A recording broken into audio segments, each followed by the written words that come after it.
All right, so let's talk about creating separation.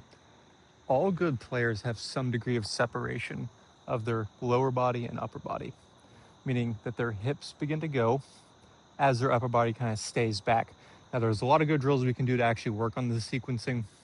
I really like step drills while the upper body's still going back. We step towards the target. That's really good. I really like just putting something kind of on your trail side and working on side bending because side bending helps increase our separation. If I'm giving an in-person lesson, I really like the idea of putting something against someone's head so they can shift their lower body without their upper body going with it. But this is going to be something you can do just by yourself because often we don't have a coach or we can't have the setup that we need to work on that separation. So very simple drill here. We're going to kind of do it as a progression. But first, what I need you to do is you have to put the club across your shoulders. And I want you to just to keep your shoulders square as you turn your hips. So you can see that I'm turning my hips.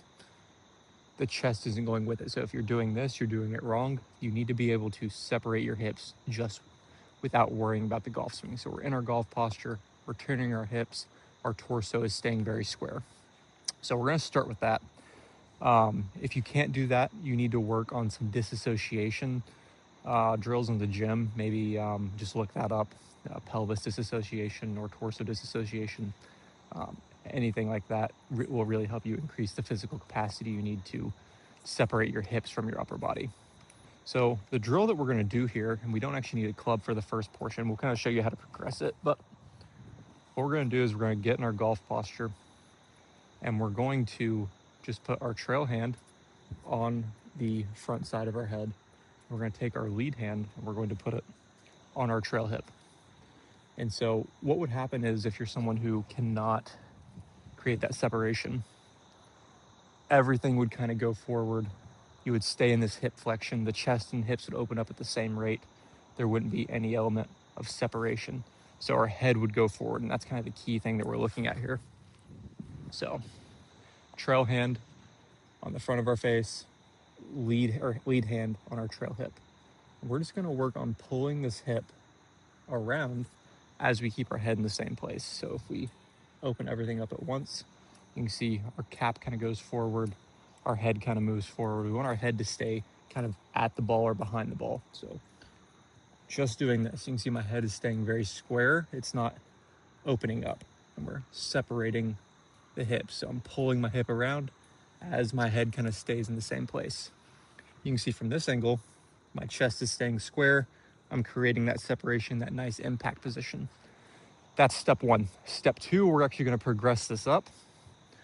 We're going to do the same thing, getting this set up, but we're going to go into our backswing.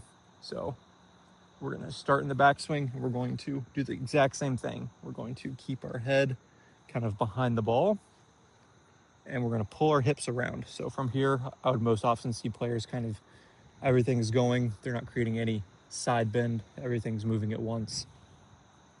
We want to keep our head where it is, okay? And a big part of this is our neck tilts. We don't want our neck to be moving out.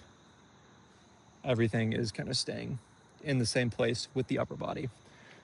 When I take everything away, you can see it looks kind of like this.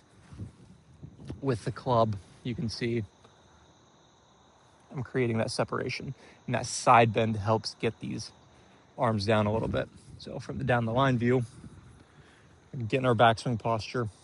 Once again, trail hand on the lead side of my face, lead hand on my trail hip. Can get very confusing there. In my backswing, kind of keeping my head from going forward. I want it to stay in the same place. This is why we use our hand. We don't want our hand drifting, or we don't want our head drifting forward. So here, in our backswing, keeping my head in the same place. If you're someone who doesn't have that separation, you'll notice your head is kind of going forward. That's what this drill is supposed to help with. The third part of this drill, and you can do this indoors, would be great. If you had a outside corner of a wall, you can put your head up against it. Otherwise, you could have someone kind of hold something against your head, or you can just kind of put something on the ground and try to keep your head in line with it. The golf ball works great, would be the first thing I would think of, or an alignment stick. But we're going to go to the top here. We're going to keep that same feel. We're keeping our head behind the ball. we're turning our hips, our torso's kind of staying facing in this direction. I like to think about having my shirt buttons kind of facing first kind of away and then kind of more towards the ground as I start down, but definitely not turning towards the camera or towards the ball, kind of staying away from the ball, kind of moving towards the ground as I begin to separate. So doing this, keeping my head in that same manner, just like this, okay? Now, where can you go wrong? Obviously, if you're not separating, you're gonna see everything start to move at once. Your head is going to move over that front foot. We're gonna stay in kind of hip flexion rather than moving into hip extension. If you are kind of leaving the hands up, yes, this is separation. My hands are staying up, I'm actually getting narrower.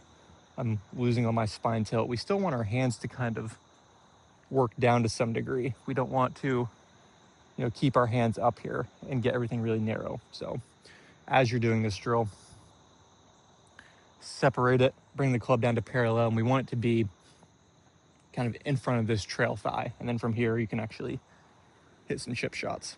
But if we're kind of keeping everything up and staying on the back foot, you would see that all my weight's still on my back foot. I'm kind of dumped under here. The lead shoulder is really elevated and I'm stuck. So we're not looking for that either. So trying to keep everything, we're still trying to get the weight going to the front foot, but the chest is staying closed as the hips are opening.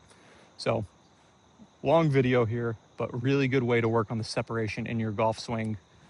I would start there and then actually move. I would actually start here and then work on moving up to hitting balls.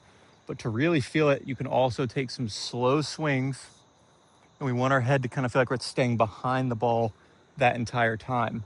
I see people who separate decently well in transition, but then start to lose it in the follow through, and they kind of get their chest over their front foot. We want to be separating the entire time, so our pelvis is kind of out over our front foot and our head is behind that pelvis, not bent over like this. So getting into that nice extension in the follow through is another good way to help that.